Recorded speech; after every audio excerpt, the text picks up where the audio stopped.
योगी राम सूरत कुमार, योगी राम सूरत कुमार, योगी राम सूरत कुमार जय गुरुराय.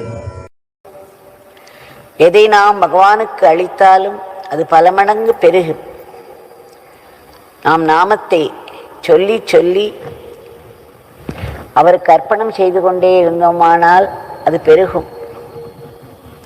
நாமத்தை சொல்லும் பொழுது கூட நாம் சொல்கிறோம் என்ற நினைப்பு இல்லாமல் சொல்ல வேண்டும். இறைவன் பகவான் நம்மை சொல்ல வைக்கிறார் என்ற உணர்வோடு இதை நாம் சொல்ல வேண்டும்.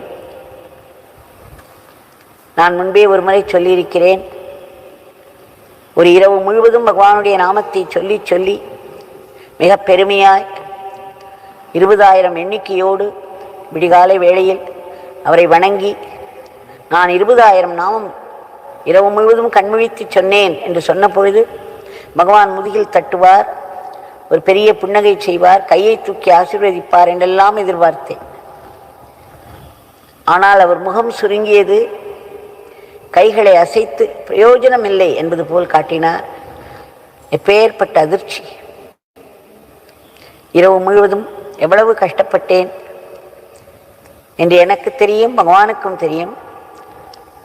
ஆனாலும் அது ஒன்றுமில்லை என்று சொல்லிவிட்டாரே. என் கண்களில் தெரிந்த கேள்வியை பார்த்தார்.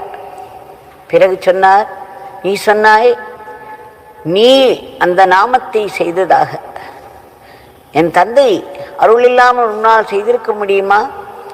என் தந்தை அல்லவா உன்னை செய்வித்தார், இதை நீ மறக்கக்கூடாது என்றார். ஆக நாம் செய்தோம் என்று நினைத்தால் கூட அது பிரயோஜனம் இல்லை. பகவான் நம்மை செய்விக்கிறார், செய்ய வைத்திருக்கிறார் என்ற நினைப்பும் அங்கு முக்கியம். எந்த காரியம் செய்தாலும் இறைவன் நம்மை செய்ய வைக்கிறார் என்ற நினைப்பு மிகவும் முக்கியம் என்பதை எனக்கு பகவான் மிக தெளிவாக எடுத்து காட்டினார். இது எல்லோரும் நினைவில் கொள்வோம். இன்றைய பிரார்த்தனை நாம் பகவானுடைய திருப்பாதங்களில் சமர்ப்பிப்போம்.